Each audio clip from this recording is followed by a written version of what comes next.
DD किसान, बदलते भारत की शान।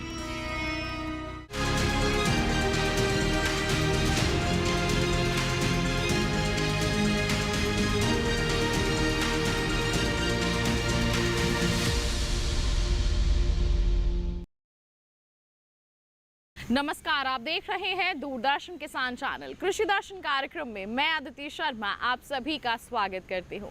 हमारे इस कार्यक्रम में कृषि जगत में हो रही गतिविधियों की जानकारियां, बदलावों की जानकारियां हम आप तक पहुंचाने का प्रयास करते हैं ताकि वो आपके लिए लाभकारी साबित हो सके। आज के हमारे इस कार्यक्रम में क्या कुछ रहने वाला है खास, जानने के लिए आइए शुरुआत करते हैं आज के एपिसोड की।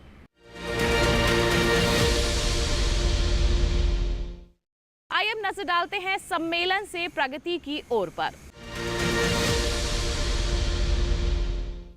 किसान भाइयों बहनों, सिंधु जल संधि पर लिए गए ऐतिहासिक निर्णय को लेकर दिल्ली स्थित पूसा के नास कॉम्प्लेक्स में केंद्रीय कृषि एवं किसान कल्याण व ग्रामीण विकास मंत्री शिवराज सिंह चौहान ने किसानों से संवाद किया। क्या कुछ खास रहा इस दौरान, आइए उसकी एक झलक आपको दिखाते हैं।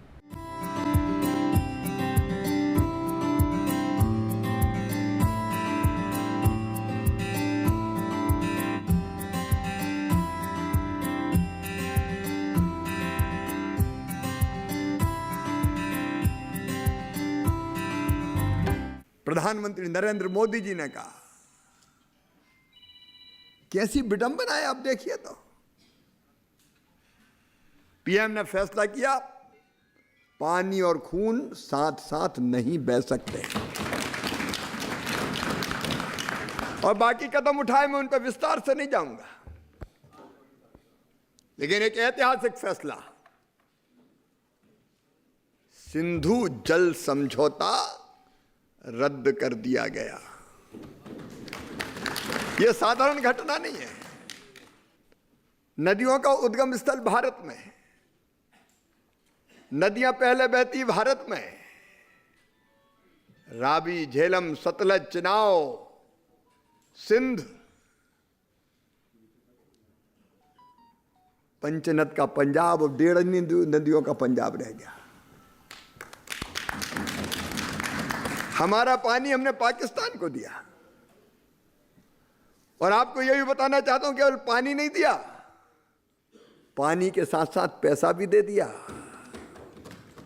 उस समय दिए गए 83 करोड़ रुपया, जिसकी वर्तमान में कीमत है 5,500 करोड़। पानी भी दिया और पैसा भी दिया तुमने। और पैसा इसलिए दिया कि वहां बना लो नहरें, जल संरचना है, ले जाओ पानी। ये कैसी दरियादिली थी। अपने देश के किसानों का पेट काट के हम उनको पानी दे रहे हैं जो आतंकियों को पैदा करने के लिए जवाबदार है। और इसका उस समय भी विरोध हुआ था, जब भारत और पाकिस्तान के प्रतिनिधियों में बात चल रही थी, तो भारत के जल विशेषज्ञ प्रतिनिधियों ने विरोध किया। लेकिन पंडित नेहरू जी ने दखल दिया और यह समझौता करने पर विवश किया कि नहीं, समझौता करो। अटल जी ने 1960 में संसद में भाषण दिया था, जिसमें अटल जी ने विरोध किया और कहा कि यह नहीं होना चाहिए था। विशेषज्ञ प्रतिनिधियों ने यह बात कही है, लेकिन इसके बाद भी यह समझौता किया गया। अगर उस समय चाहते तो पाकिस्तान को कम पानी देके भी तैयार कर लेते। पाकिस्तान के राष्ट्रपति अयूब खान ने कहा उस समय कि यह संधि तो होती नहीं अगर भारत के प्रधानमंत्री नेहरू इसमें दखल नहीं देते। लेकिन उस ऐतिहासिक अन्याय को समाप्त किया प्रधानमंत्री नरेंद्र मोदी जी ने। हम उनका अभिनंदन करते हैं। 80% पानी चला जाए पाकिस्तान, पंजाब तरसता रहे, हरियाणा तरसता रहे, राजस्थान सूखा रहे, जम्मू कश्मीर को, हिमाचल को पानी ना मिल पाए। ये कैसा समझौता है।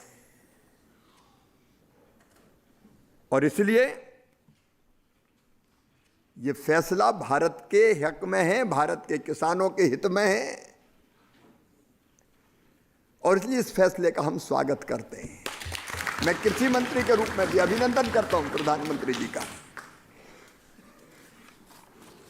एक बड़ा फैसला हुआ ये। और मित्रों,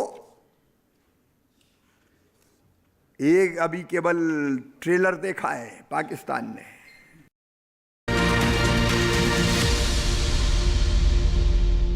आइए सबसे पहले नजर डालते हैं क्या कुछ खास है सीधा मंत्रालय से।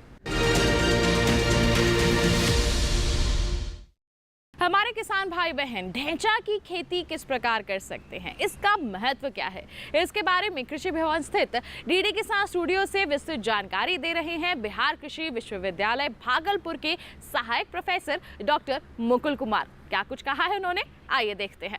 ढैंचा का नाम सुने ही होंगे। यह फसल ग्रीन मैन्यूरिंग हरित खाद में यूज होता है। हरित आजकल क्या होता है, जैसे ही हम लोग साल में 3 फसल लेते हैं, एक खरीफ लेते हैं, एक रबी लेते हैं, तीसरा गर्मा लेते हैं। तो खरीफ और रबी कटने के बाद किसान भाइयों को बहुत सारा खेत ऐसा जो रहता है जो पड़ा रहता है, क्योंकि जो गर्मा फसल होता है वो किसान नहीं ले पाते हैं, क्योंकि गर्मा फसल में टेम्परेचर जो तापक्रम जो बहुत ज़्यादा रहता है, पानी की आवश्यकता बहुत ज़्यादा होती है। लेकिन बहुत सारा किसान का जैसे रबी की फसल कट जाता है, गेहूं का, मसूर, चना, ये दलहन फसल या अनाज वाली फसल कट जाता है, उसके बाद खेत खाली रहता है। फिर उसके बाद जब खरीफ फसल लगाते हैं हम जुलाई में, जून जुलाई में, तो उसके बाद हम खेत की तैयारी करना शुरू करते हैं। तो उस बीच में हम क्या करते हैं, एक हम ढैंचा की फसल लेते हैं। लास्ट मई में हम ढैंचा का सीड बूंद देते हैं। ढैंचा का सीड जो होता है हम लोग डायरेक्ट फोरकास्टिंग मतलब छिड़काव विधि से लगा सकते हैं। अगर 1 हेक्टेयर खेत है तो उसमें 1 हेक्टेयर खेत में हम 50 से 60 केजी ढैंचा लगाते हैं। ढैंचा का अमूमन रेट 80 से 90 रुपये पर केजी रहता है। तो 1 हेक्टेयर में अगर खाली खेत है तो उसमें हम ढैंचा लगा देंगे, 50 से 60 केजी बीज लेंगे। उसमें कोई लगाते समय हम लोगों को फर्टिलाइज़र देने की ज़रूरत नहीं है, क्योंकि वो अपने खुद फर्टिलाइज़र का तैयार करता है, तो लगा देते हैं। उसके बाद अगर बारिश होता है तो सही है, नहीं हो तो 1-2 सिंचाई कर देंगे। सिंचाई कर देंगे तो ये पौधा जो होता है 40 से 45 दिन में, मतलब 1.5 महीना में लमसम में पौधा तैयार हो जाता है। 1.5 महीना में पौधा का जो साइज रहेगा वो 2 से 4 फीट तक हो जाता है। अगर बारिश हो गया तो सही है, नहीं बारिश हो गया तो 1-2 सिंचाई मतलब जून के फर्स्ट वीक में या जून के सेकेंड वीक में हम दे सकते हैं, ताकि पौधा जो है उसका साइज बढ़ जाए, उसका हाइट बढ़ जाए। पौधा फिर ग्रोथ हो, बहुत फास्ट ग्रोथ होता है, बहुत ज़्यादा वृद्धि होता है इस पौधा में। तो उसमें हम उसे खरपतवार नाशी की कोई ज़रूरत नहीं होती, क्योंकि जैसे ही खरपतवार ज़्यादा आएगा फिर उसको बारिश के मौसम आएगा, खरीफ का मौसम जब आएगा, खेत में बारिश होगा, पानी भरेगा, तो उसको खेत में उसी मिट्टी से पलट के उसी में जुताई कर देंगे, मल्च कर देंगे। मल्च कर देंगे तो इसका मतलब खेत में जो होता है वो 2-3 फीट का जब रहेगा, मतलब 2 से 4 फीट तक रहेगा, तो पौधा क्या होता है सॉफ्ट रहेगा, मुलायम रहेगा। जो उसका तना रहेगा जो कमज़ोर रहेगा, मुलायम रहेगा, तो पानी में जैसे ही उसको जुताई करेंगे, ये ट्रैक्टर से, कल्टी से, जो से करेंगे, तो उसमें पानी भरा रहेगा तो उसमें नीचे दब जाएगा, पानी के नीचे, मिट्टी के नीचे दब जाएगा। तो दबने के बाद वो सारा पत्ती जो पौधा जो सड़ जाएगा। सड़ने के बाद वह खाद तैयार होगा, और वह खाद जो हम लोग हरित खाद के नाम से जानते हैं, वो जल्दी सड़ जाएगा और वह खेत की उर्वरा शक्ति को इतना बढ़ा देता है कि अगला सीजन में जो हम लगाएंगे, कोई फसल लगाएंगे, खरीफ का धान लगाएं, मकई लगाएं, जो लगाएं, तो उसमें जो फर्टिलाइज़र देते हैं, जो उर्वरक देते हैं, उसका 1/3 हम कम कर देंगे। किसान भाई से यही अनुरोध करेंगे, यही आग्रह करेंगे कि जैसे ही मानसून का समय आने वाला है, मतलब लास्ट मई में, तो उसके बाद खेत में सिंपल सी है, 1 से 2 बार जुताई करना है। 1 चास कर दिया या 2 चास कर दिया, सीध छिड़काव कर दिया, आपको ढैंचा का पौधा तैयार हो जाएगा। और फिर धान आने के पहले उस पौधा को आप सना के फिर खाद में यूज कर सकते हैं।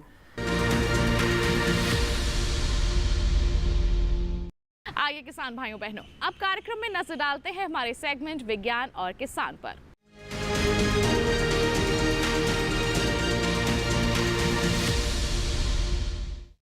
पॉली हाउस में खेती। जी हाँ, ये हमारे खेती किसानी के क्षेत्र में एक बदलाव की तरह है जो हमारे किसानों के लिए काफ़ी फायदेमंद साबित हो रहा है। बदलते मौसम में अगर पॉली हाउस में खेती की जाए तो एक तो सब्जियों की या फिर कहें जो भी फसलें हम लगा रहे हैं उनकी गुणवत्ता को बेहतर बनाए रखा जा सकता है, साथ ही साथ पैदावार भी बढ़ाई जा सकती है। लेकिन इसमें कुछ सावधानियां बरतने की ज़रूरत होती है। तो किस तरह से हम पॉली हाउस में खेती कर सकते हैं, जानते हैं विज्ञान और किसान सेगमेंट के माध्यम से। हमारे देश में टमाटर की मांग साल भर बनी रहती है। प्रधानमंत्री इसे टॉप फसलों में शुमार कर चुके हैं और ये केंद्र सरकार की ओर से चलाई जाने वाली ऑपरेशन ग्रीन्स का भी हिस्सा है। ज्यादा मांग की वजह से ही इसकी खेती आर्थिक रूप से काफी सुरक्षित मानी जाती है, यानी टमाटर कमाई वाली फसल है। लेकिन ज्यादा धूप, तेज हवा, अत्यधिक बारिश, ओले या मौसम दूसरे हमले इस फसल को भारी नुकसान पहुंचा सकते हैं। इसके अलावा टमाटर में कीटों और बीमारियों का भी खतरा बना रहता है। इसकी वजह से किसानों को फसल में कीटनाशकों और दवाओं का इस्तेमाल करना पड़ जाता है।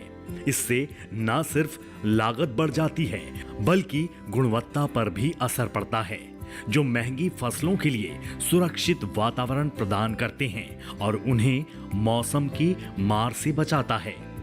टमाटर की खेती के लिए हल्की बलुई या दोमट मिट्टी अच्छी मानी जाती है। पॉली हाउस के अंदर खेत तैयार करने में ज्यादा मशक्कत नहीं करनी पड़ती। पौधों को रस्सी से बांधकर सहारा देना चाहिए। बसंत और गर्मियों के दिनों में 4 से 6 दिनों के अंतराल पर सिंचाई करनी है। आम मौसम में हर 10 दिन पर पानी दे सकते हैं। वैसे बेहतर होगा कि पॉली हाउस में टपक सिंचाई का इंतजाम करें। इससे न सिर्फ पानी की बचत होगी बल्कि लागत भी कम आएगी। पॉली हाउस चूंकि बंद संरचना है, इसलिए बारिश होने पर जल भराव की समस्या नहीं आती। टमाटर में रोपाई के पहले 4 हफ्तों के दौरान निराई गुड़ाई की जरूरत होती है। पॉली हाउस में चूंकि वातावरण नियंत्रित होता है, इसलिए पैदावार भी खुले खेत के मुकाबले कहीं ज्यादा होती है। इसके अलावा आप साल भर टमाटर की फसल ले सकते हैं। कई विशेषज्ञों का मानना है कि पॉली हाउस सामान्य खेती के मुकाबले 4 गुना ज्यादा मुनाफा दिला सकता है।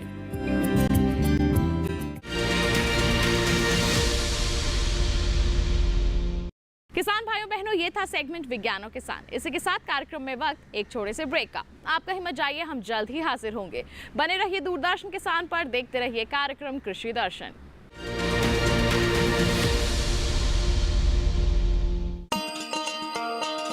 किसान भाइयों गांठ बांध लो, गांठ बांध लो। बात बहुत है काम की, समृद्धि के पैगाम की। मिट्टी के मिजाज को समझो, मिट्टी के हर राज को समझो। मिट्टी की तुम जांच कराओ, मुफ्त सॉइल हेल्थ कार्ड ले जाओ। कभी मुनासिब बीज लगाओ, सही किस्म की खाद ले आओ। जितनी जरूरी उतनी डालो, सही मात्रा खुद पहचानो। इसको अपना मंत्र बना लो, मिट्टी की सेहत को जानो। बात बहुत है काम की, कम लागत अधिक वरदान की। किसान भाइयों गांठ बांध लो। आज ही मिट्टी की जांच कराएं, राज्य सरकार के कृषि अधिकारी से संपर्क करें और मुफ्त में सॉइल हेल्थ कार्ड पाएं। कृषि और किसान कल्याण मंत्रालय द्वारा किसान हित में जारी। नमस्कार किसान भाइयों और बहनों, मैं हूं आपका AI एंकर कृष। बिहार के किसानों के लिए एक बड़ी खुशखबरी सामने आई है। हाल ही में पटना में आयोजित एक कार्यक्रम में कृषि से जुड़ी कई योजनाओं पर विस्तार से चर्चा हुई, जिसमें खास फोकस रहा किसान क्रेडिट कार्ड KCC लोन योजना पर। कार्यक्रम के दौरान बताया गया कि बिहार के लाखों किसानों को KCC योजना के तहत आसान शर्तों पर ऋण उपलब्ध कराया जा रहा है। इसका मुख्य उद्देश्य है किसानों को साहूकारों से छुटकारा दिलाना और खेती की जरूरतों के लिए समय पर सस्ती दर पर पैसा मुहैया कराना। कार्यक्रम में कृषि विभाग के अधिकारियों ने बताया कि किसान क्रेडिट कार्ड के जरिए किसान बीज, खाद, कीटनाशक, सिंचाई और अन्य कृषि कार्यों के लिए तुरंत पैसा निकाल सकते हैं। यह भी जानकारी दी गई कि किसान क्रेडिट कार्ड बनवाना अब और भी आसान हो गया है। किसान अपने नजदीकी बैंक, CSC केंद्र या कृषि कार्यालय में जाकर आवेदन कर सकते हैं। आधार कार्ड, जमीन का कागज और पासबुक जैसे दस्तावेज साथ ले जाना जरूरी है। कार्यक्रम में अन्य योजनाओं जैसे प्रधानमंत्री फसल बीमा योजना, PM किसान सम्मान निधि, जैविक खेती और मृदा स्वास्थ्य कार्ड पर भी चर्चा हुई, जिससे किसान आधुनिक खेती की दिशा में आगे बढ़ सके। तो किसान भाइयों, अगर आपने अभी तक किसान क्रेडिट कार्ड नहीं बनवाया है तो जल्द से जल्द बनवाएं और सरकारी योजनाओं का पूरा लाभ उठाएं। आज के लिए बस इतना ही। आप देखते रहिए DD किसान। धन्यवाद। ब्रेक के बाद दूरदर्शन किसान चैनल के कार्यक्रम कृषि दर्शन में आप सभी का फिर से स्वागत। आइए दिखाते हैं आपको सेगमेंट कृषि स्टार्टअप।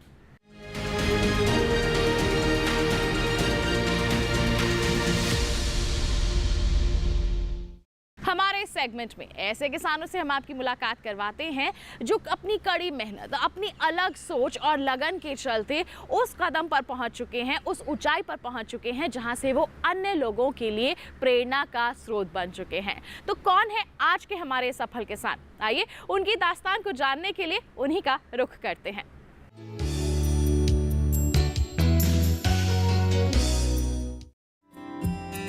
एकीकृत कृषि प्रणाली का सीधा सा मतलब है कि पारंपरिक खेती के साथ साथ कृषि से जुड़ी अन्य गतिविधियां जैसे पशुपालन, मछली पालन है।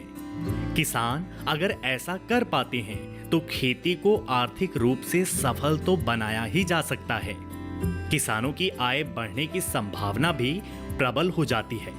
हमारे देश के कई किसान भाई हैं जिन्होंने एकीकृत कृषि प्रणाली को अपनाकर खेती कर रहे हैं, लाभ भी कमा रहे हैं। आज बात एक ऐसे ही सफल किसान की, राव परिवार की, जो राहुरी अहमदनगर महाराष्ट्र के रहने वाले कृषि भूषण पुरस्कार से सम्मानित हैं। इनके पिता पारंपरिक खेती किया करते थे, बाद में उत्पादन बढ़ाने के लिए रासायनिक खेती करने लगे, लेकिन रसायनों के ज्यादा इस्तेमाल से फसल खराब होने लगी। साथ ही साथ मिट्टी की गुणवत्ता पर भी काफी असर पड़ा। ऐसे में रासायनिक खेती इनके लिए एक चिंता का विषय बन गया। कृषि विश्वविद्यालय के संपर्क में आकर इन्होंने पाया कि एकीकृत कृषि प्रणाली अभी के समय में सबसे अच्छा और लाभदायक खेती में किया जाने वाला अभ्यास है। वे अलग अलग फसलों जैसे दलहन, तिलहन, सब्जियों के साथ साथ गौ पालन भी करने लगे, जिससे इन्होंने अलग व्यवसाय भी किया।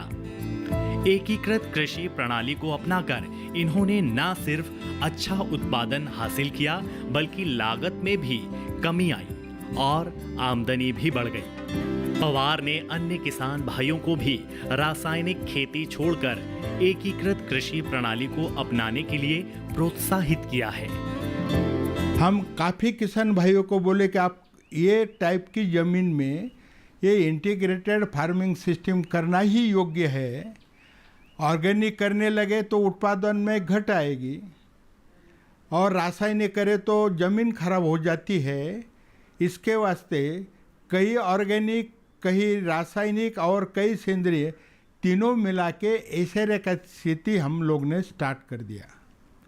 वो करने के टाइम हम हमारे जो खेत है, खेत को नियोजन कर दिया, कितना फसल लेना है, कौन सा टाइम पे लेना है, ताकि हमारी ज़मीन की गुणवत्ता भी बढ़ेगी और हमारा जो लागत है वो भी कमती होगी और हमारा जो नफ़ा है, फ़ायदा है, तो उसको बढ़ावा मिले। अभी जब हम इंटीग्रेटेड फार्मिंग करने लगे तो हमारा अभी कार्बन 0.5-0.6 के करीब आ गया और उत्पादन में भी बढ़ाव हो गया। इसमें हम क्या करते हैं, एकात्मिक खेती पद्धति में क्रॉप रोटेशन हमेशा हम लेते हैं। क्रॉप रोटेशन लेने से क्या होता है, एक फसल की निविष्ठा जो होती है, जो शेष भाग रहते हैं दूसरे फसल के लिए हम यूज़ करते हैं, तो फिर कम कॉस्ट में हम अलग जो नेक्स्ट फसल है वो हम लेने लगे। खाली प्लेन खेती करने से फ़ायदा नहीं होगा, हम इसको जो पूरक व्यवसाय है वो व्यवसाय भी स्टार्ट कर दिए, जैसे कि गोपालन हो, जैसे कि शेली मेंढी पालन हो, और दूसरे जो है दलहन तिलहन की क्रॉप लेने लगे, ताकि हमारा कुटुंब का निर्भर इसके ऊपर ही डिपेंड है। बाद में हम कुछ सब्जियां लेने लगे, ओनियन का और तृणधान्य कड़धान्य। ये टाइम तो पीएम साहब ने बोला ये कड़धान्य तृणधान्य का ईयर है, उसमें तो हम पहले से ही समाविष्ट है, लेकिन वो जोर से करने लगे। तो इसके ये सब जोड़ धंधे और अलग अलग पिक करने से एक फसल में कम ज़्यादा हो गया तो अनाज जो दूसरा फसल है वो उसको कवर कर लेता है। ये सिस्टम से हम जब खेती करने लगे तो फिर वो सिस्टम में जैसा गो पालन है, इसके वास्ते हमको चारा पिक लेना पड़ा। फिर उसमें नेपियर ले लिया, कोई लूसन घास ले लिया, और जो हमारा जो गेहूँ लेते हैं, गेहूँ का जो ट्रैश होता है यानी जो पत्ते होते हैं वो भूसा, जो हम चना लेते हैं चना का भूसा वो काऊ के लिए डालते हैं। फिर उससे गोबर भी मिलता है, स्लरी भी मिलता है, कॉस्ट ऑफ प्रोडक्शन वो जो एनपीके के वो भी कम होती है, और दूध बेच के पैसा भी मिलता है। हमारा कुटुंब का निर्भर इसके ऊपर चल सकता है। तो हम गन्ना लगाते हैं, गन्ने में जब पानी देते हैं और पानी देने के बाद जब वापसा में आते हैं तब थोड़ा वीड आता है ऊपर, तो हम जब सिर्फ गन्ने में डालते हैं, जैसा कि लेबर लोग औरतें लोग जो वीडिंग करते हैं, इसके बगैर हम हमारे सिप से वीडिंग करते हैं, वो काफ़ी बड़ा फ़ायदा है। मलमूत्र भी अंदर ज़मीन में जाता है, वीडिंग का भी काम होता है। हमारा गवर्नमेंट जो है, स्टेट गवर्नमेंट, केंद्र सरकार ड्रिप को सब्सिडी देती है, गोडाउन को सब्सिडी देती है, और रासायनिक खतों को सब्सिडी देती है। सभी के लिए हेल्प करती है, बैंक मदद करती है।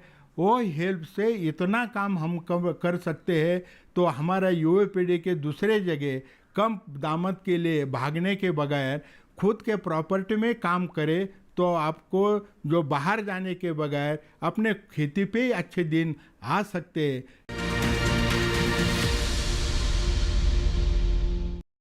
तो ये था सेगमेंट कृषि स्टार्टअप। इसी के साथ कार्यक्रम में वक्त एक और छोटे से ब्रेक का। आप कहीं मत जाइए, हम जल्द ही हाजिर होंगे। बने रहिए दूरदर्शन किसान पर, देखते रहिए कार्यक्रम कृषि दर्शन।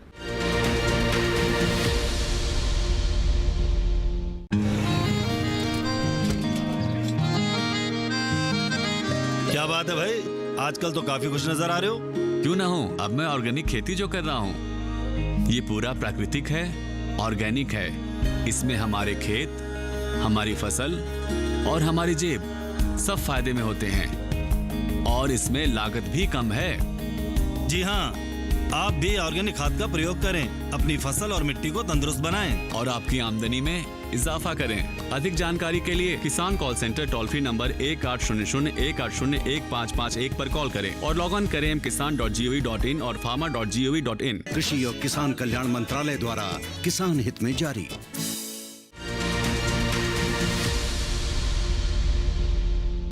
ब्रेक के बाद दूरदर्शन किसान चैनल के कार्यक्रम कृषि दर्शन में आप सभी का फिर से स्वागत। आइए किसान भाइयों बहनों, नजर डालते हैं सेगमेंट फार्मिंग इंडिया पर।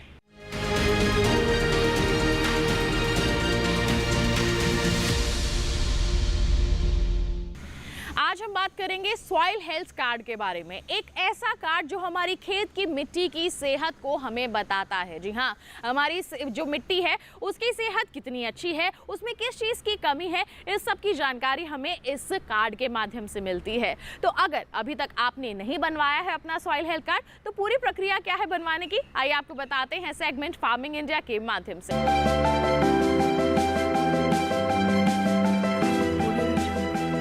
मिट्टी की कमजोर सेहत का असर फसलों की पैदावार और गुणवत्ता दोनों पर पड़ रहा है। साथ ही फसल लागत भी बढ़ती जा रही है। इसी समस्या के समाधान के लिए केंद्र सरकार ने 2015 में सॉइल हेल्थ कार्ड यानी मृदा स्वास्थ्य कार्ड योजना शुरू की थी। ये वही साल था जिसे अंतर्राष्ट्रीय मृदा वर्ष के रूप में मनाया गया। एक ऐसी योजना जो खेत की मिट्टी में कमजोरियों का भी पता लगाती है और बताती है कि मिट्टी में कौन से पोषक तत्व की कमी हो रही है। ज्यादा फसलें, उर्वरकों और कीटनाशकों का अंधाधुंध और असंतुलित इस्तेमाल मिट्टी की उपजाऊ शक्ति को लगातार कमजोर कर रहा है। जानकारी की कमी से किसान खेतों में रासायनिक उर्वरकों का इस्तेमाल कर रहे हैं, भले ही उस उर्वरक की जरूरत हो या ना हो। किस खेत की मिट्टी को कौन सा तत्व चाहिए और कौन सा नहीं, ये सब जानने के लिए उसकी जांच जरूरी है। मृदा स्वास्थ्य कार्ड यही काम करता है। ये योजना पूरे देश में लागू है और मिट्टी की जांच के लिए देश भर में ही मिट्टी जांच की प्रयोगशालाएं स्थापित की गई हैं। जांच के बाद मिट्टी के गुण दोष की सूची तैयार होती है और फिर किसान को ये बताया जाता है कि उन्हें खेत में कौन सा पोषक तत्व कितनी मात्रा में डालना चाहिए। परीक्षण से ये भी पता चल जाता है कि किसान को कौन सी फसल बोनी चाहिए। अगर किसान कोई और फसल बोना चाहे तो अधिकारी फिर उस फसल के हिसाब से पोषण का सुझाव देंगे। ये योजना सभी 14 करोड़ किसानों के लिए बिल्कुल मुफ्त है। फरवरी तक के आंकड़े से पता चलता है कि 2019-20 के दौरान मध्य प्रदेश, छत्तीसगढ़, गुजरात, महाराष्ट्र, पंजाब, राजस्थान, हिमाचल प्रदेश और झारखंड के अलावा कई और राज्यों में 100 के 100% किसानों को ये योजना के तहत कवर कर लिया गया है। केरल में 90 से 95%, जबकि उत्तर प्रदेश और हरियाणा में 85 से 90% किसान इस योजना का हिस्सा हैं। अध्ययनों से पता चला है कि इस कार्ड की सलाह पर की गई खेत से लागत में 8 से 10% की बचत हुई है।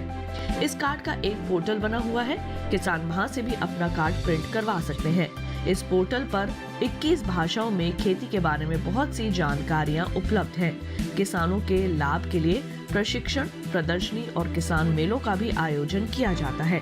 2019-20 के दौरान आदर्श ग्राम विकास के नाम से एक परियोजना शुरू की गई है, जिसके तहत खेतों से मिट्टी के नमूने उठाए गए।